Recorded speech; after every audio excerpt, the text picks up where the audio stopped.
है किसी के पास वाल्मीकि रामायण? कोई रामानंदी नहीं रखेगा वाल्मीकि रामायण, किसी के पास नहीं होगा। जब राम जी चित्रकूट पहुंच गए तो लखनलाल जी से कहा, हे सुमित्रा नंदन, यहाँ कोई 1-2 रोज नहीं रहना है, यहाँ तो 14 बरस बिताना है। कभी धूप है, कभी ठंडा है, कभी जाड़ा है, कभी गर्मी है, कभी बरसात है, कभी रात है, कभी दिन है। तो खुले आसमान में 14 बरस कैसे रहेंगे? कहा तो भैया क्या करें? कहा एक पर्णशाला बनाओ, कुटिया। लखनलाल जी औजार लिए, जंगल से लकड़ी काट कर ये कुटिया का निर्माण किए। कहा भैया कुटिया तैयार हो गया। तो राम जी ने कहा, मैं बिना गृह देवता के पूजा किए उसमें प्रवेश नहीं करूंगा। कहा तो क्या करें? कहा एक चितकबरा हिरन मार के लाओ। तो लखनलाल जी गए, चितकबरा हिरन मार के लाए। कहा भैया हिरन आ गया। कहा उसको आग में पकाओ। आग में रख के मांस को पकाया गया। उस मांस से राम जी ने गृह देवता का पूजा किया, मांस का प्रसाद बटाया, तब गृह प्रवेश कर।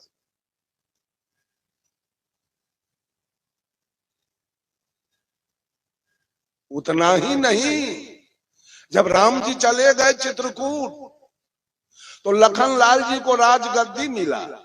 लखनलाल जी ने राज नहीं किया, राम जी के खोज में निकल गए। 100 भरत जी 101,000 हाथी घोड़ा ऊंट गधा खच्चर लेकर भरत जी और उस पर सेना बैठाकर राम जी के खोज में चले। फिर वो निषाद देख रहा था कि भरत जी को तो राजगद्दी हुआ, ये इधर कहाँ जा रहा है? शायद मेरे मित्र राम को मारने जा रहा है कि हम राज करेंगे या कहीं राम आ गए तो राज हमारा छिना जाएगा। इससे अच्छा है कि एक ठहुरी मारिए देंगे तो अखंड राज करेंगे। निषाद राज ने कहा, भरत जी इधर कहाँ जा रहे हो? आपको तो राजगद्दी मिला, राज करना चाहिए। कहा निषाद राज ये गलती मेरी माँ केकई ने किया कि भैया को वनवास करा दिया। मैं तो भैया को वापस लाने जाता हूं, भैया राज करेंगे, हम नहीं करेंगे। कहा तो एक रात मेरे यहाँ रहो। लखनलाल जी एक रात निषाद राज के यहाँ बिताए। कल होके वहां से चले। आगे भारद्वाज मुनि का आश्रम है। भारद्वाज मुनि के आश्रम से 2 किलोमीटर पहले भरत जी ने सारे सेना को रोक दिया, सारे जानवर को, सवारी को रोक दिया।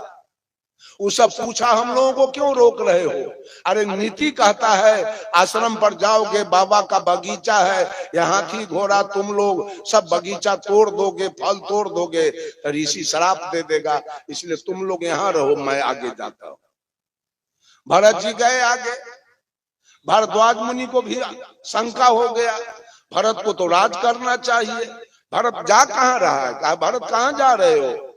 कहा ऋषिवर ये गलती मेरी माँ ने की है, केकई भैया को वनवास कराया, मैं तो भैया को वापस लाने जा रहा हूँ, भैया राज करेगा, मैं नहीं करूंगा। कहा तो एक रात मेरे यहाँ रहो। कहा कि ठीक है मैं रहूंगा, लेकिन जाता हूं मैं सेना को और सवारी को ले आने। कहा उसको कहाँ छोड़ दिए हो? कहा नीति के अनुसार 2 किलोमीटर आगे छोड़ दिया हो। कहा जाओ लाओ। सारी सेना और सारी सवारी आई। उन सेना के स्वागत में इंद्र के भेजा हुआ 20,000 वेश्या, ब्रह्मा की भेजी हुई 20,000 वेश्या, एक और ऋषि है उसका भेज 60,000 वेश्या आई है इन सेना के स्वागत। लाइए वाल्मीकि रामायण है किसी के पास? वेश्या का नाम खोला हुआ है, हेमा, सोमा, अलम्बुसा, मिश्रकेशी, ऐसा करके वेश्या सबका नाम खोला हुआ है। बड़ी बड़ी आंख वाली सुंदर सुंदर वेश्या, एक एक सेना को 10-10 वो वेश्या अपटन लगा के, तेल लगा के, साबुन लगा के स्नान करा रही है, अचरा से देह पोंछ रही है। भारद्वाज मुनि के आश्रम पर तीतर, बटेर, मुर्गा, कबूतर के मांस ढेर के ढेर विद्यमान है। उत्तम शराब, साधारण शराब की नदी बह रही है। वेश्या सारे सेना को मांस देती है खाने के लिए, दारू ढार ढार के देती है पीने के लिए। जितना खाना है उतना खाओ, जितना पीना है उतना पियो। सब पी पी के मदमस्त हो गया सेना। अब भरत जी गए कहने कि अब चलो चित्रकूट। कहा हम न अब चित्रकूट जाएंगे, न हम अयोध्या जाएंगे। ऐसा स्वागत, ऐसा सुख हमको कहाँ मिलने वाला है। सेना सब जवाब दे दिया भरत, हम नहीं जाएंगे। राम भगवान हो गए, लिख दिया गया तो राम भगवान हो गए, और रावण बहुत बड़ा पापी हो गया। फिर तो आपने क्यों लिखा पूजिए विप्र ज्ञान गुणहीना, अशूद्र न पूजिए गुण ज्ञान परवीना। कहा बाभन बेवकूफ भी हो तो पूजने लायक है, तो फिर क्षत्रिय से ब्राह्मण को क्यों मरवाया गया, और मरवाने वाले ब्राह्मण लोग हैं। ब्राह्मण को क्षत्रिय से मरवाया गया। कहाँ की नीति है, कौन नीति है? कहीं कोई नीति नहीं है, कोई नियम नहीं है, कोई सिद्धांत नहीं है। भजना है भजिए।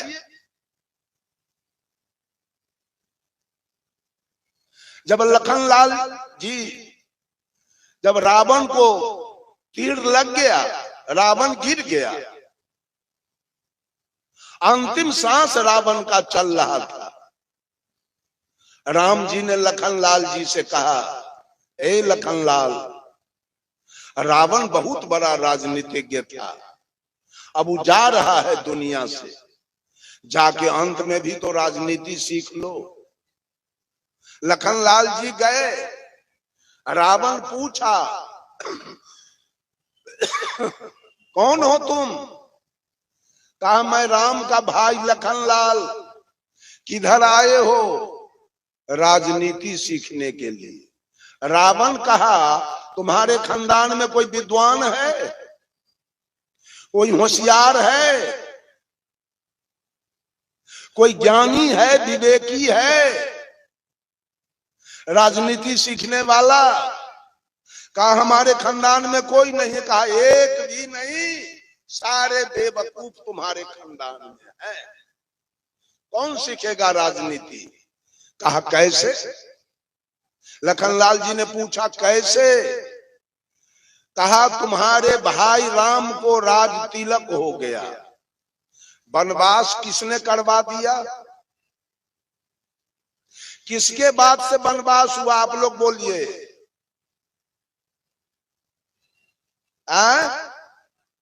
केकई के बात से।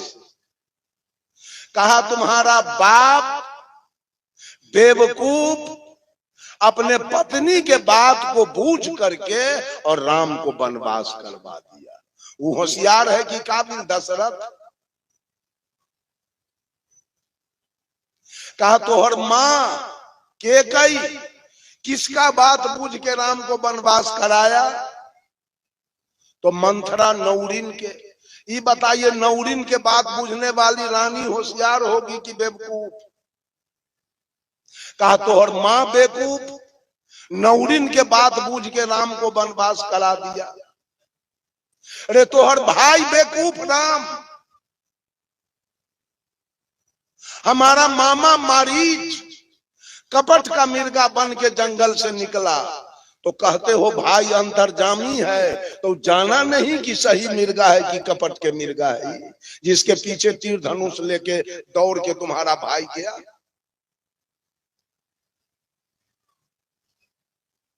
तू होशियार है। जब दूर गया हमारा मामा तो वहां से आवाज लगाया दौड़ो लक्ष्मण बचाओ, तो तू पहचाना नहीं कि भैया बोल रहे हैं कि कोई दूसरा? जो जानकी को छोड़ के तू दौड़ गया। एक नंबर के बेवकूफ तो तू है रे। अरे तोहर भाभी होशियार है जानकी।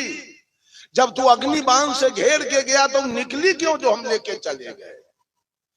इस सब में होशियार कौन है? रामा रामा हरे हरे करत न रहू जिंदगी भर।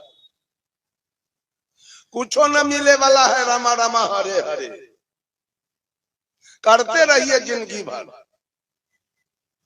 साहब कबीर कहते हैं बीजक से, ये माया रघुनाथ की बौरी, सीतामढ़ी में एक रमानंदी साधु हुए। रमानंदी साधु, कभी मूर्ति का पूजा उन्होंने नहीं किया, नाम था उनका नारायण बाबा, जादव कुल के थे। आज उनका अयोध्या में 25 एकड़ में उनका मठ का चार दीवारी है, वृंदावन में 50 एकड़ में है, मथुरा में उनका मठ है, और सीतामढ़ी के उनके नाम से लालू जी ने स्टेशन खुलवाया, तपस्वी नारायण हॉल्ट, जो सीतामढ़ी से पश्चिम है। उसके बगल में उनका मठ है, रंजीतपुर बगही गांव का नाम है। 108 कोठरी का बिल्डिंग है। असम में 108 कोठरी में आज तक जय सीताराम, जय जय सिया राम, जय सिया राम, जय जय सिया राम चल रहा। जब वो महंत जी नारायण बाबा, पूज गुरुदेव की कहानी हमको कहे धर्म स्वरूप साहब, एक दिन नारायण बाबा पहुंच गए कहां, फतुहा कबीर आश्रम। अब महंत जी विद्यानंद साहब महंत थे, कहा महंत जी गांधी मैदान पटना में भंडारा होगा, क्या दोगे, कुछ चंदा तो दो। तो विद्यानंद साहब कहे 1 टड़क चावल, उसका दाल और उसका आलू मैं भेज रहा हूं। नारायण बाबा कहे नहीं उतना मत भेजो, बहुत जगह से आएगा। तो 12 कुंटल चावल, 3 कुंटल दाल और 6 कुंटल आलू हमको भेज दो। गाड़ी पर लोड हुआ। धर्म स्वरूप साहब को नारायण बाबा कहे महंत जी आप चलो वहां प्रवचन करने के लिए। साहब जी कहे हम तो राम के विरोधी हैं। कहे कुछ बोलना लेकिन चलो। साहब जी गए वहां, कहीं से चावल दाल नहीं आया। अब नारायण बाबा कहे अब क्या महंत जी अब क्या करें। साहब जी कहे तो अभी कहिए हम जाते हैं फतुहा, ट्रक पर चावल लेके आते हैं। कहा मत जाओ, जो होना होगा होगा। इसके बाद 14 चक्का के ट्रक से एक ट्रक से वो संतरा पहुंच गया। कहा देख लो आ गया, सब लोग यही खाएंगे।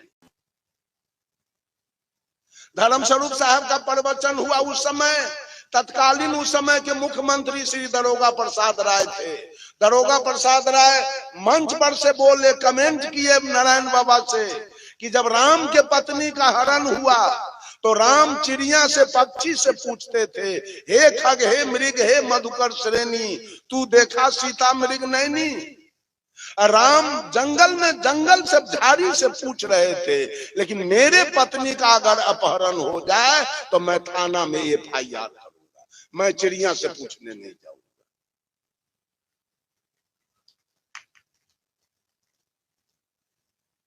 बंधुओं, भगवान बना दिए गए, सब लोग भगवान मान लिए, जो जो कह दे बस मान लीजिए। ये मंच मान लीजिए वाला नहीं है, ये मंच है जान लीजिए। और मैं कहता हूं मेरे बातों पर भी विश्वास मत कीजिए, हम बहुत बड़ा पंडा नहीं है। मेरे बातों को जानिए, मानिए कोई याद नहीं।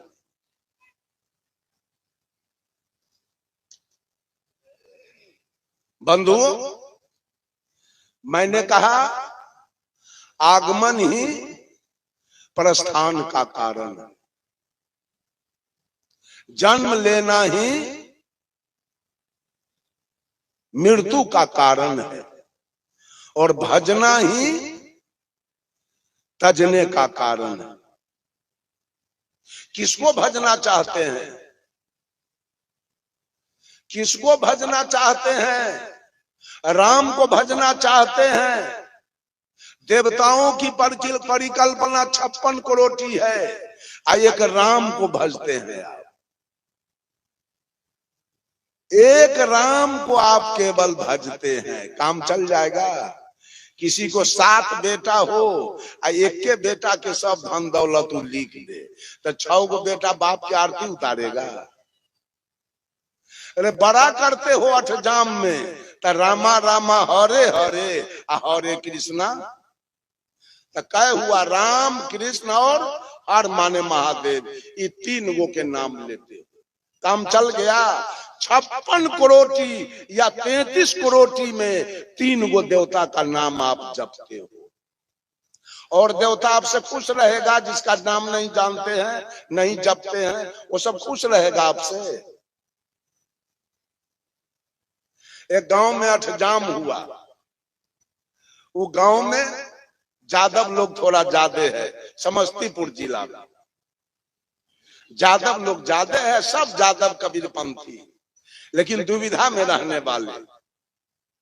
कहे ना इन्हें साहेब बन गया, इन्हें प्रणाम पंडित जी। तो माघ का महीना था, उस गांव में तंबाकू की खेती होती है, बहुत बहुत रुपया लोगों को होता है, 1 करोड़ एक आदमी तंबाकू में। माघ महीना तंबाकू कट रहा था, अब पंडित जी आ गए, कहा जजमान अठजाम बहुत दिन से नहीं हुआ है, एक अठजाम होना चाहिए। कहा तो क्या हर जाए, तंबाकू कट रहा है, चंदा खेते से मिल जाएगा, अठजाम होगा। रसीद छपा के आ गया, चंदा कट गया, रुपया हो गया। अठजाम का दिन माघ बसंत पंचमी तय हो गया। बीच जादव के गांव में 10 घर मुसलमान है, वो जादवे लोगों से कच्चा तंबाकू खरीद के और बना उना के अपना हाट बाजार में बेचता है। बंधुओं, वो जादव लोग कहा मौलवी साहब से, मौलवी साहब जरा तिरपाल दीजिए, अठजाम में खड़ा करेंगे। मौलवी साहब के खैनी बनाने के लिए, झांपने के लिए 10-20 गो तिरपाल था, वो दे दिया। अठजाम सवेरे शुरू हो गया 8 बजे, 5 घंटा जब बीत गया तब पूरब और उत्तर के दिशा से बिजली चमकने लगी और बादल गरजने लगा। अब मौलवी साहब के 4-5 बीघा खैनी कटा हुआ था, खेते में पड़ा हुआ था। अब इसको तो मिर्गी चढ़ने लगा कि अब तो खैनी भीग जाएगा तो गला मेरा कटेगा। अपने बेटा को कहा, रे बाबू जाओ अठजाम में, ग्वाला लोगों को पैरों पकड़ के, दाढ़ियों पकड़ के, 2-4 गो तिरपाल मांग के ले आओ, और नहीं तो गला कट जाएगा। बारिश में भीगा खैनी की गला कटा। इसका बेटा गया, लेकिन मौलवी साहब के पिताजी जब से अठजाम शुरू हुआ तब से कुर्सी पर बैठ के देख रहा। जब ये गया तो दादा का नजर पोता पर पड़ा। कहा, रे बाबू तू कहाँ आया है? कहा, बादल गरज है, अब बिजली चमक है, खैनी कटा हुआ है, अब्बा कहा है तिरपाल मांग के लाने के लिए, इसीलिए तो हम आए हैं। तो उसका दादा कहा, अभी चले जाओ, हम 5 घंटा से देखा है ये ग्वाला सब ही सनका हुआ है।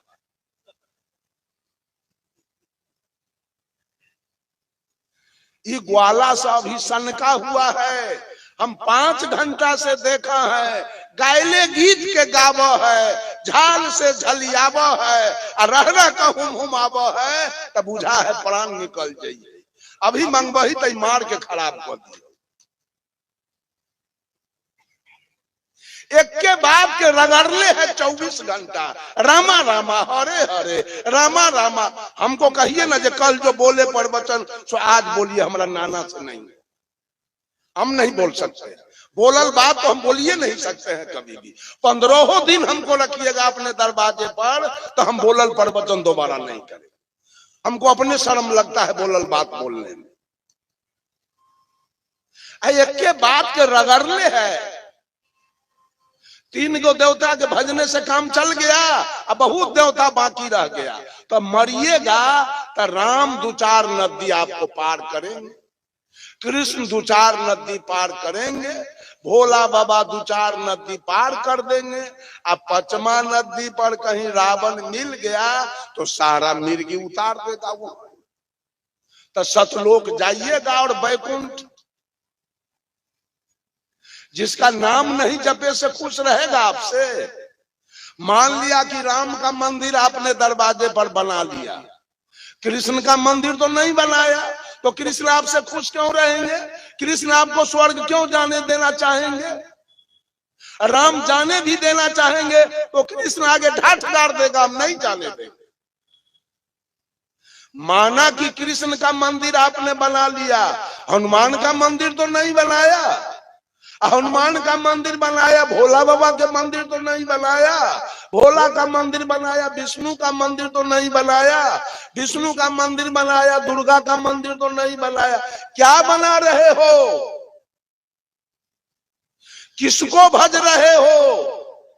एक भी आदमी भजन करने वाला नहीं है। सारा कबीर साहब ने कहा, कबीर यह जग जलते देखा अपनी अपनी आग, ऐसा कोई ना मिला जा सो रही है लाग। सारी सृष्टि जल रही है, कोई काम के आग में, कोई क्रोध के आग में, कोई लोभ के आग में, कोई मोह के आग में, कोई तृष्णा के आग में, सारी सृष्टि जल रही है। कबीर साहब का ऐसा कोई शीतल व्यक्ति नहीं मिला जिसमें राग द्वेष न हो और उसके समक्ष जाकर शीतलता प्राप्त किया जाए, वो ऐसा व्यक्ति नहीं मिला। सब A to Z जल रहा है। अभी आपका छठ हुआ है, खूब खुशी मनाए हैं, खूब खुशी मनाए।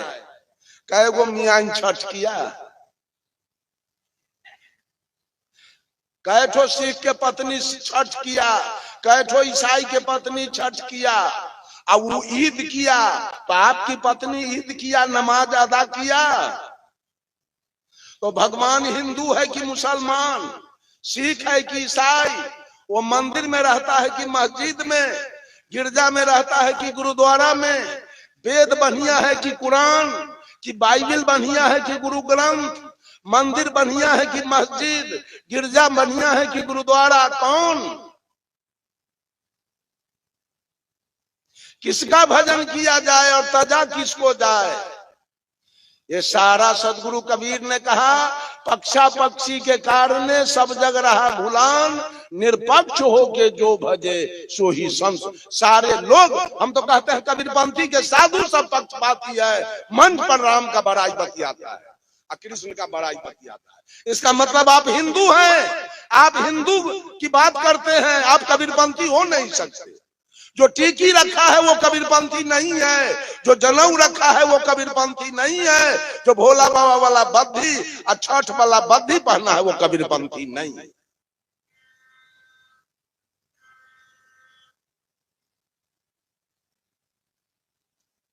वो कबीरपंथी नहीं है। वो हिंदू हो सकता है, वो कत्लेआम करवा सकता है कहीं, लेकिन वो कबीरपंथी नहीं हो सकता कभी। जनेऊ रखने वाला और टीकी रखने वाला, टीकी कहां से आया? जिस दिन आप जन्म लिए थे आप हिंदू थे, मुसलमान थे, सिख थे कि ईसाई थे? साहब कबीर ने कहा, हंसा तू तो सबल था, हल्की अपनी चाल, रंग कुरंग रंगिया ते और किया लगवा। ए हंस, जिस दिन तू मां के गर्भ से बाहर आया था तू हंस के समान था। उस बच्चे को साहब कबीर ने हंस कहा है। हंसा तू तो सबल था, आज तेरी चाल हल्की हो गई। उस दिन तुम्हारे अंदर कोई जातीयता की भावना नहीं थी, कोई सांप्रदायिकता की भावना नहीं थी, कोई ऊंच नीच की भावना नहीं थी, कोई छुआछूत की भावना नहीं थी, कोई अवर्ण सवर्ण की भावना नहीं थी, कोई नीच ऊंच की भावना नहीं थी, कोई गोरा काला की भावना नहीं थी। उस दिन तू चोर उचक्का बेईमान दलाल घूसखोर भी नहीं थे। उस दिन तुम मांस मछली तारी दारू गांजा भांग बीड़ी सिगरेट भी नहीं खा पी रहे थे।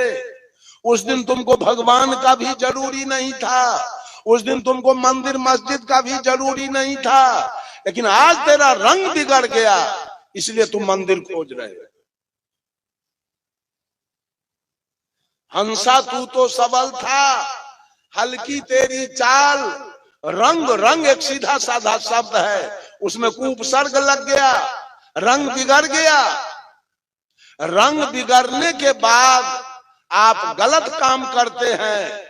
अब गलत काम करने के बाद आप पर विपत्ति आती है, और उस विपत्ति काल में भगवान का उद्घाटन होता है।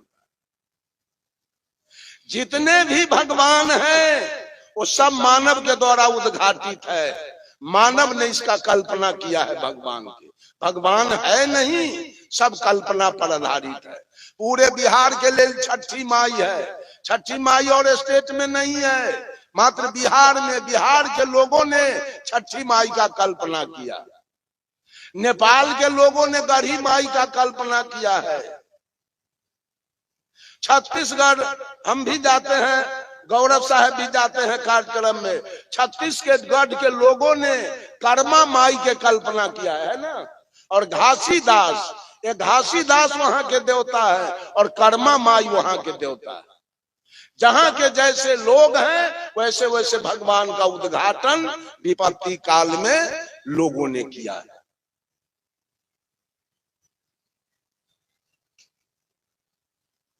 बंधुओं, किसको भजा जाए?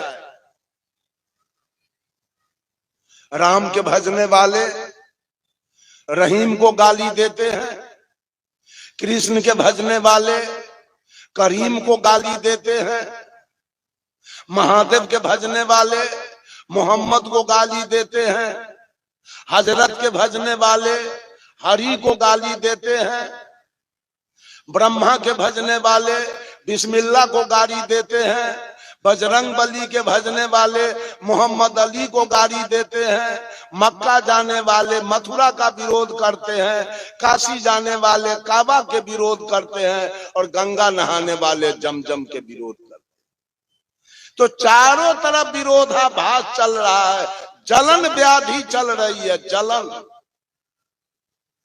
एक दूसरे से सारे लोग जल रहे हैं।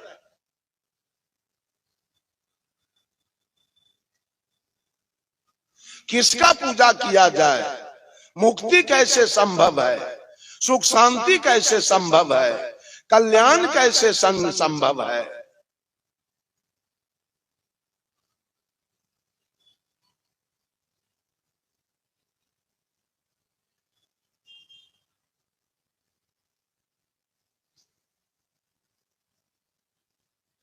किसी को भजना नहीं है, किसी को तजना नहीं है। ना हम किसी को भजे, ना हम किसी को तजे। ये भक्ति है, ये भजन है, ये कल्याण का मार्ग है। साहब कबीर कहते हैं, रे बंदे करी ले आप निवेरा, करी ले आप निवेरा, रे बंदे करी ले आप निवेरा। आज लोग राम के निवेरा में लगा है, कृष्ण के निवेरा में लगा है, ब्रह्मा के निवेरा में है, विष्णु के निवेरा में है, काली दुर्गा के निवेरा में है, छठी माई के निवेरा में है। और साहब कबीर कहते हैं, तू अपना निवेरा कर ले। ये सारे लोगों का निवेरा हो गया, सब लोग अपना अपना काम किया। आज बारी तुम्हारी है, तुम भी इसी धरती पर आए हो और इसी धरती से सब लोग गए हैं। आज तुम्हारी बारी है, तुम भी अपना तो निवेरा करो। कोई है अपना निवेरा करने वाला? राम का गीत गाएगा और गीत गाया हो गया तो दारू पिएगा। कृष्ण के गीत गाएगा, बीड़ी पिएगा, सिगरेट पिएगा। इस सबसे बढ़ के कोई भगत गाने वाला सब है, खूब गांजा सोटेगा, खूब चाय पिएगा, जर्दा की माम खाएगा, हल्ला करेगा 3 गांव में, लगा लगा लगा लगा लगा लगा।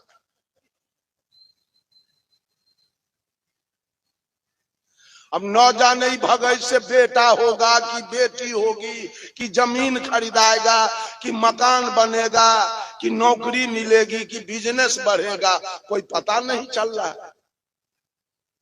इसे क्या हो जाएगा, कोई एगो कौड़ी नहीं बुझाता है जो क्या गा रहा है।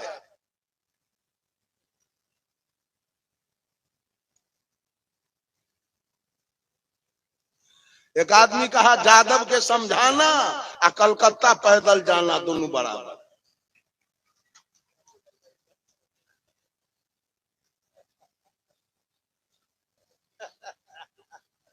बंधुओं, क्या सब भजन चल रहा है, किसकी भक्ति चल रही है?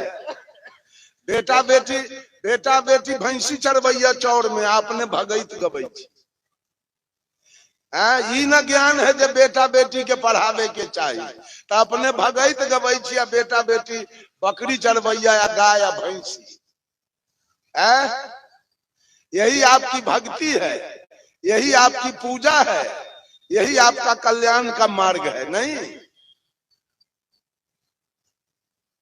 अपना अपना कल्याण कीजिए सब आदमी। राम को गीत गाने की जरूरी नहीं है, अपनी गीत। परम पूजा विलास साहब ने ग्रंथ लिखा है जिसका नाम है अपनी गीत। अपनी गीत गाइए, अपना कल्याण कीजिए। बेटा के लिए गीत गाते हैं, पुण्य करते हैं, धर्म करते हैं। ये पुण्य आपका बेकार जाएगा, धर्म भी बेकार जाएगा। धर्म मत कीजिए, पुण्य मत कीजिए। पुण्य फंसाएगा, धर्म फंसाएगा। क्यों? अभी छठ हुआ है, पुण्य का काम, धर्म का काम माता बहन किया है। क्यों? क्या मन में रख के? दामाद के लिए, बेटा के लिए, पोता के लिए, पुतोह के लिए, गाय के लिए, भैंसी के लिए। ये मोह का पूजा है, मोह में हुआ है मोह का पूजा। पुण्य होता है मोह में, धर्म होता है मोह में। तब पुण्य भी फंसाएगा, पाप भी फंसाएगा। पाप में भी पकड़ा जाइएगा, अपुण्य में भी पकड़ा जाइएगा, धर्म में भी पकड़ाएंगे और अधर्म में भी पकड़ा जाएंगे। साहब कबीर कहते हैं, पाप पुण्य दो है बेरी, एक लोहा एक कंचन केरी। पुण्य है सोना के बेरी और पाप है लोहा के बेरी। अगर कैदी को सोना का हथकड़ी पहना दिया जाए और जेल में बंद कर दिया जाए तो कैदी हंसेगा क्या? सोना के बेरी से हंसेगा कि रोएगा? उसके लिए दोनों बेरी है। सुग्गा को लोहा के पिंजरा में बंद कीजिए, चाहे सोना के पिंजरा में बंद कीजिए, दोनों उसके लिए बेरी है। पाप करो वो भी बेरी है और पुण्य करो वो भी बेरी है। सारा दुनिया पाप पुण्य के दुकानदारी में लगा हुआ। हम कहते हैं कबीरपंथी पाप पुण्य के दुकानदारी में लगा हुआ है, धर्म अधर्म के दुकानदारी में लगा हुआ है। हम लोग कभी दुकानदारी नहीं चलाए।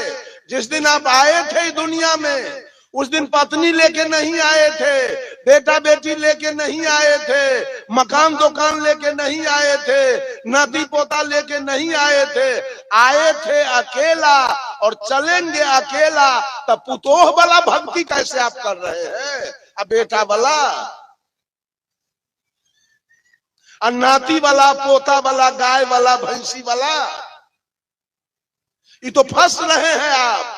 मोह की दुकानदारी आपकी चल रही है। चाहे जगन्नाथ जाइए, चाहे बैजनाथ जाइए, चाहे विश्वनाथ जाइए, चाहे केदारनाथ जाइए, चाहे हरिहर नाथ जाइए, चाहे काली के पूजा कीजिए, चाहे दुर्गा के, चाहे विश्वकर्मा पूजा, हर जगह फंस रहे हैं। सब मोह में आपकी पूजा हो रही है। तब आप कहेंगे हम करें क्या? तो न हमको पुण्य करना है न पाप करना है, केवल ये सोचना है हम जो इस दुनिया में आए मेरा कल्याण कैसे हो, बस ये सोचना। साहब कबीर का एक भजन है, संतो सो निज देश हमारा हो संतो, सो निज देश हमारा। जहां जाए जीव फिर नहीं आवे, भवसागर की धारा। कैसा है वो देश? 5 तत्व गुण 3 तहां नहीं, नहीं वहां सृष्टि पसारा। धर्म या धर्म तहां कछु नहीं। कबीर के देश में धर्म अधर्म नहीं होता है। धर्म अधर्म तहां कछु नहीं, पाप पुण्य विस्तारा हो संतो, सो निज देश हमारा। वो कबीर का देश है, कबीर का लोक है, जहां न धर्म होता है, न अधर्म होता है, न पाप होता है, न पुण्य होता है। वहां सारे लोग अपना अपना कल्याण की बात करते हैं और सोचते हैं और उस पर चलते हैं। आपने धन के लिए धर्म किया, आपने बेटा के नौकरी के लिए धर्म किया, आपने पोता के बीमारी छूटने के लिए धर्म किया, आपने दुकानदारी चलने के लिए धर्म किया, आपने दामाद के चलते धर्म किया। वो कोई है आपका जिसके चलते आपने धर्म किया? आप फंसेंगे उस मोह में, वो मोह आपको फंसाएगा, नरक ले जाएगा। वो मोह में आप नरक जाएंगे। अपना कल्याण कीजिए, सब लोग अपना अपना कल्याण कीजिए। और अपना कल्याण करने का मतलब है, अगर उद्धार पाना है, अगर उद्धार पाना है तो भोजन का सुधार कीजिए। अगर उद्धार पाना है तो भोजन का सुधार कीजिए। कल्याण पाना है तो अभिमान हटा लीजिए। खैर पाना है तो बैर बढ़ाना बंद कीजिए। सुविधा पाना है तो दुविधा से दूर हो जाइए। मुक्ति पाना है तो आसक्ति को मिटाइए। और ठौर पाना है तो कबीर के शब्दों पर गौर कीजिए।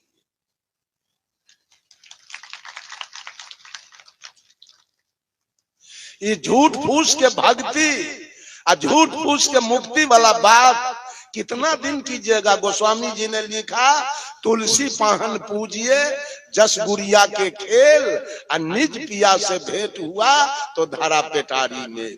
लड़की जब नाबालिग रहती है तब माटी के कन्या दूल्हा पौती पेटारी खीर पूरी बना के वो खेलती है, और शाम को घर जाती है सब मेटा उठा के चली जाती।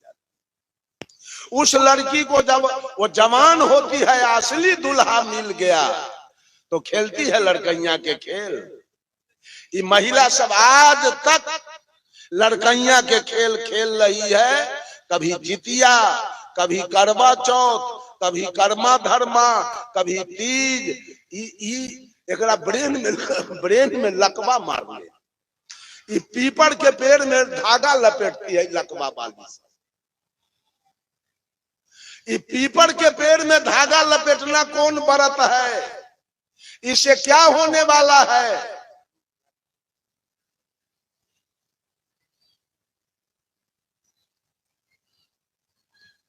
जरा सोचिए, विचार कीजिए।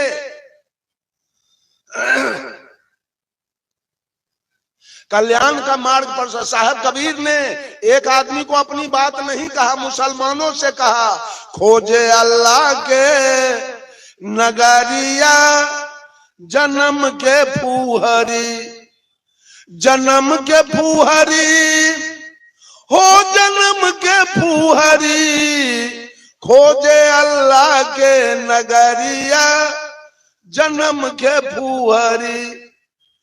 पांचों वक्त नमाज गुजारे, राखे 300 रोजा। पांचों वक्त नमाज गुजारे, राखे 30 रोजा। घट के अंदर खुदा बसत है, तिनको कभी न खोजा। घट में छाई है अंधियारिया, जन्म के फूहरी। कलमा पढ़े रहीम पुकारे, दिल में रहम न लाई। कलमा पढ़े रहीम पुकारे, दिल में रहम न लाई। घट के अंदर नूर बसत है, तिनकर खबर न पाई। पड़ गए माया के लहरिया, जन्म के फूहरी। रे हाथ में हजरत कदम रसूले, नैन में नबी विराजे। हाथ में हजरत कदम रसूले, नैन में नबी विराजे। मन मक्का काया है काबा, सिर पर अनहद बाजे। खोल के देखा ना केवारिया, जन्म के फूहरी। खोजे अल्लाह के नगरिया, जन्म के फूहरी। कौन संत मुसलमान को अपनी बात कहा कबीर को छोड़ करके? है कोई? है किसी का नाम? ऐसे संत थे सदगुरु कबीर। अपनी बात हिंदू मुसलमान नहीं किए, मानव मात्र को अपना संदेश दिया है कबीर ने। कहीं पक्षपात नहीं। उनका बीजक है, this collection of hymns is various matter contents the most authoritative record of Kabir. Teaching he teaching neither Nyaya nor Mimamsa, neither Jog nor Sankhya, but is based in original thinking of his own.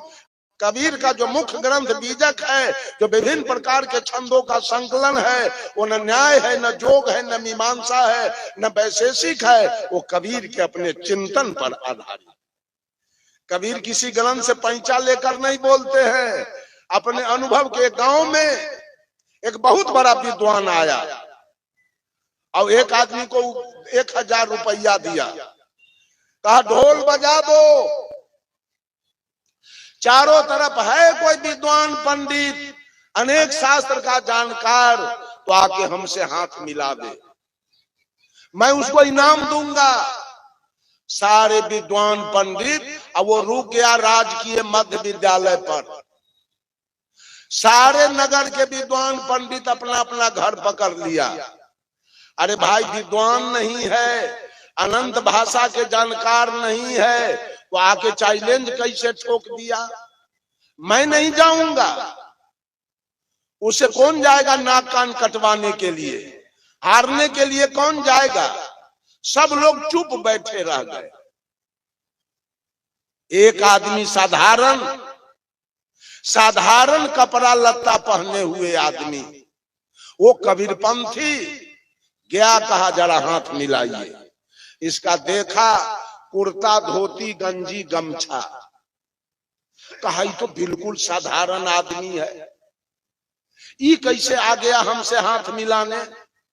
कहा आप कहां से हमसे बात कीजिएगा?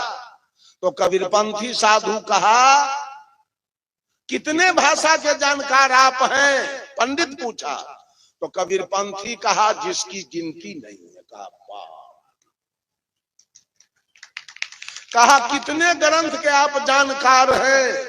कहा जिसकी गिनती नहीं है।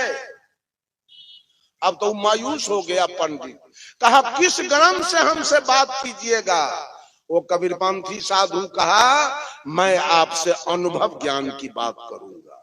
बस ऊपर जोड़ लिया, सारा किताबी ज्ञान मेरे पास है, लेकिन अनुभव ज्ञान मेरे पास है। मेरी हार हुई और आपकी जीत हुई। आप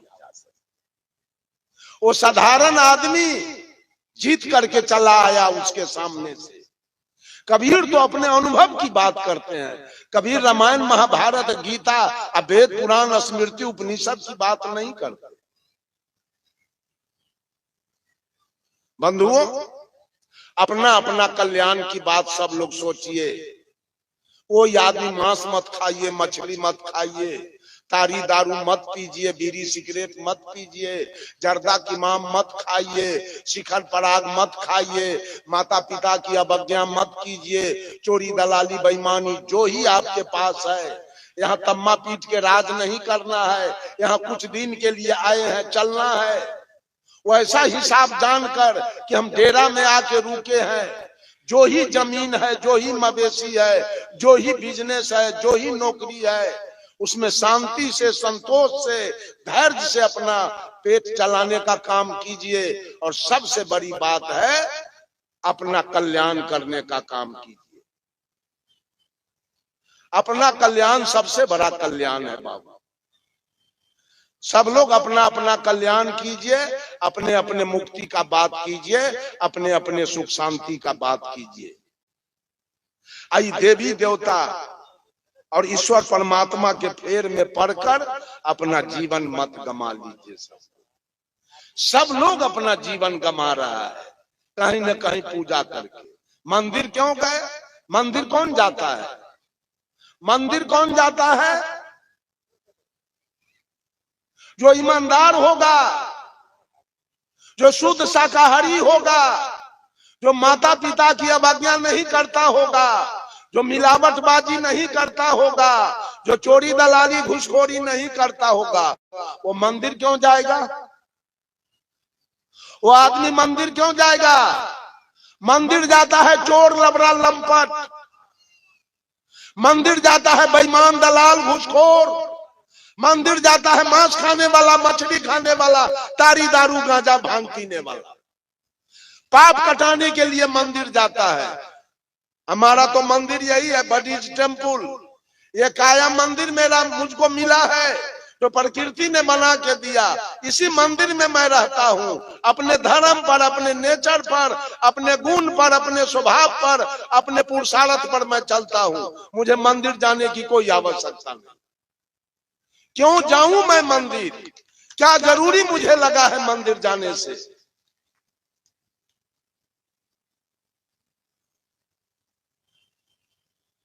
बंधुओं, ये सदगुरु कबीर की विचारधारा है। किसी पंथ से टैली नहीं करेगा, ये मत समझिएगा और मंच के जैसा ये मंच है। और द्वितीय, विश्व में सब मंच एक तरफ है और हमारा मंच एक तरफ है। इसमें कोई मंच सटने वाला नहीं है, कोई मंच नहीं लगेगा इस मंच के साथ, कोई पंथ नहीं सटेगा, सब विश्वास पर चल रहा है। और हमारा पंथ, हमारा मार्ग विचार पर चल रहा है, विचार पर। यह विचार का मंच है, यह विश्वास का मंच नहीं है।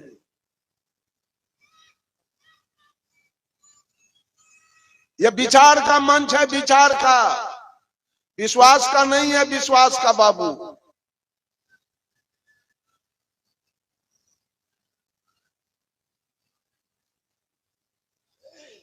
सोचिए, समझिए, अपना कल्याण कीजिए, सुंदर सब समाज का निर्माण कीजिए। सबका कल्याण हो, सबके जीवन में सुख हो, शांति हो, सबकी मुक्ति हो, किसी के जीवन में कोई कष्ट, कोई क्लेश, कोई दुख न हो। इन्हीं चंद शब्दों के साथ वाणी में देता हूं विराम। बोलिए सदगुरुदेव की जय।